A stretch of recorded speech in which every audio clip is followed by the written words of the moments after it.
شکریہ جناب صدر. میں ہاؤس میں موجود تمام دوستوں کا، ممبرس کا، اپنی خواتین بہنوں کا میں گزارش کروں گا کہ ہم تحمل سے بیٹھ کے بات کریں، تحمل سے بیٹھ کے بات سنیں، کیونکہ سال میں ایک دفعہ ہم نے اکٹھے ہونا ہوتا ہے. تو اگر ہم ایک دوسرے کی بات سنیں گے نہیں تو بتائیں گے نہیں تو پھر مسائل کا حل نہیں ہوگا. جناب صدر، ابھی بجٹ پیش کیا گیا، بہت اچھی بات ہے. گورنمنٹ نے ہمیں ون ٹائم گرانٹ دی. کیا ہی اچھا ہوتا کہ یہ حکومت اس کے ساتھ آپ کا ایک اچھا لائزن چل رہا ہے، ہماری سالانہ گرانٹ 5 کروڑ روپیہ کر دیتی. لیکن ہماری سالانہ گرانٹ آج بھی بیوروکریسی کے وہ سرخ ریبن کی نظر ہے، اور ہمیں سالانہ ہر دفعہ حکومتوں کے پیچھے جانا پڑتا ہے، ذلیل ہونا پڑتا ہے. اور آپ اگر اس پہ فوکس کرتے ہیں کہ اگر 5 کروڑ روپے آپ دے رہے ہیں تو آپ ہمیں سالانہ گرانٹ 5 کروڑ کر کے دیں تاکہ ہمارے کلب کے مسائل ہمیشہ کے لیے حل ہوں. دوسرا، ابھی جناب زاہد عابد صاحب سیکرٹری صاحب نے جو ماضی کے کچھ جو چیزیں چھیڑی جس کی وجہ سے شور مچا، میں سمجھتا ہوں کہ اگر آگے بڑھنا ہے تو پھر آپ کو چیزیں بھولنی پڑے گی. اگر آپ چیزیں نہیں بھولیں گے آپ آگے نہیں بڑھیں گے. اگر میں آج آپ پہ الزام لگاؤں جی آپ 1 کروڑ کی بجائے 9,000 چھوڑ گئے تھے، آپ اتنا بجلی کا بل چھوڑ گئے، بھائی یہ ایک ادارہ ہے، اس میں ارشد انصاری آئے، اس میں بابر ڈوگر آئے، اس میں امجد عثمانی آئے، کوئی بھی آئے، یہ ادارے کو ادارے کی طرح چلائیں. یہ کسی باڈی کی، کسی فرد کی ملکیت نہیں ہے. دوسرا، جناب صدر، ہمارے کلب کے ساتھ ساتھ ہمارا اس وقت تمام سب سے بڑا مسئلہ ہے ہاؤسنگ کا، جو ہمارے ممبرز کا ایک پرائم کنسرن ہے. اس میں ہماری پرانی کالونی جو آج بھی قبضہ مافیا کے چنگل میں ہے، کوشش کی تھی کہ قبضہ مافیا کو وہاں سے نکالنے کی، لیکن بدقسمتی سے آج پھر قبضہ مافیا کا قبضہ ہے وہاں پہ. ہمارے ایف بلاک کے معاملات ہیں. آپ دیکھیں کہ میں حکومتوں کا جو متعلقہ مسائل ہیں میں ان کو سمجھتا ہوں بہت اچھی طرح، لیکن آج بھی ہمیں ٹرک کی بتی کے پیچھے لگایا گیا ہے، اور ہمارے جو 300 ممبرز ہیں ایف بلاک کے، وہ آج بھی آپ کے در کھٹکھٹاتے اور دائیں بائیں پھرتے نظر آتے ہیں، کیونکہ ان کے مسائل آج بھی حل نہیں ہو رہے. یہ پرائم ایشوز تھے، یہ ہمیں چیپٹر کلوز کر دینے چاہیے تھے.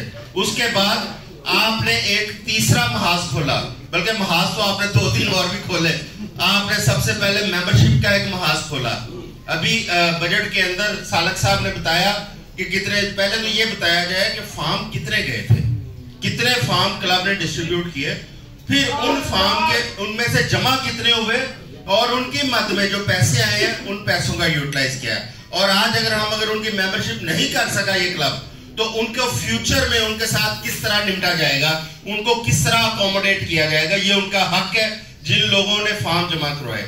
تیسرا یہ ہے کہ آپ نے ایک سکروٹنی کی ایک آپ نے کھولا کہ سکروٹنی کرنے جا رہے ہیں. یا تو آپ سکروٹنی کرتے، کیونکہ اس کلب کو ضرورت ہے ایک فیئر سکروٹنی کی. تمام ممبر سمجھتے ہیں کہ یہاں پہ غیر جانبدارانہ ایک سکروٹنی ہونی چاہیے. جو ڈیزرو کرتے ہیں، وہ ممبرشپ کا حق رکھتے ہیں، وہ رہیں، کیونکہ ہمیں ہر سال انشورنس کے پیسے جمع کروانے پڑتے ہیں، ہمیں ہر سال کیفیٹیریا کے اخراجات بھی اٹھانے پڑتے ہیں. اور جو جینوئن ممبر ہیں وہی مستفید ہوں، جو نہیں ڈیزرو کرتے ہیں ان سے معافی مانگ لی جائے. لیکن آپ نے اس کام کو بھی ادھورا چھوڑ دیا. اس ممبرشپ کی جو لسٹیں ہیں آج تک ان کا سٹیٹس نہیں پتا کہ کیا وہ گورننگ باڈی سے اپرووڈ ہے وہ سکروٹنی لسٹ، کیا ان کی جو فیسیں جمع ہو رہی ہیں جن لوگوں کی، کیا وہ جینوئن تھے جن کے نام سکروٹنی لسٹ میں ڈال دیے گئے، جن کی آج بھی فیسیں جمع نہیں ہو رہی، اس کی کیا وجوہات ہیں. یہ بھی ایک بہت بڑا ایشو ہے. میں چاہوں گا آپ اس میں بھی جواب دیں. تیسرا جو سب سے بڑا ایشو ہے وہ ہے فیز 2 کا. دیکھیں صدر صاحب، وہ فیز 2 کا جو ایشو ہے اس کو ہم نے کیبنٹ سے اپروو کروایا. چودھری پرویز نے کی کابینہ سے منظور شدہ ایک پروجیکٹ تھا، اور اس میں روڈا کے اندر ایجوکیشن اور سکل بیس ایک وہاں پہ ان کے پاس پروویژن موجود تھی، جس کو ہم نے اویل کرتے ہوئے وہاں 700 کنال ہم نے ان سے زمین اس وقت لی. اس کے بعد جب محسن نقوی صاحب آتے ہیں، انہوں نے اسی زمین کو انہانس کر کے اس کو 1600 کنال کر دیا.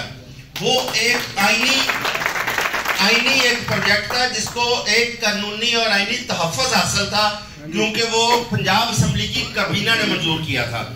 کیا ہی اچھا ہوتا کہ آپ اس کے اندر جو ہمارے لوگ رہ گئے تھے جو 300 400 500 جتنے بھی رہ گئے تھے آپ اسی پروجیکٹ کے اندر ابھی مسکن کے اندر ان کو ایڈ کرواتے کیا ہی اچھا ہوتا کہ آپ جو پلاٹوں کا سائز ہے وہ سب کا بڑھواتے جو ہمارے دوست کیمرہ مین فوٹوگرافر جن کے پلاٹ چھوٹے تھے آپ ان کو بھی 7 مرلے کرواتے نہ کہ 7 والے کو 5 پہ لے کے آتے آپ سب کا 7 مرلے کرواتے کیونکہ ہمارے کیمرہ مین اور فوٹوگرافر دوست ان کی تعداد بہت تھوڑی ہے وہ 20% بھی نہیں ہے آپ اس پہ فوکس کرتے تو آج شاید یہاں پہ آپ کی بہت ستائش ہو رہی ہوتی اس باڈی کی ستائش ہو رہی ہوتی کہ اس باڈی نے بہت اچھا یہ اقدام کیا ہے لیکن آپ نے جب رابی مسکن کا ایک قانونی اور آئینی تحفظ والا پروجیکٹ چھوڑ کے آپ ایک نیا فیز 2 کے نام پہ لے کے آئے ہیں اس میں نہ یہ پتا ہے کہ اس کو کون سا قانونی تحفظ حاصل ہے نہ پتا ہے اس کی زمین کہاں پہ ہے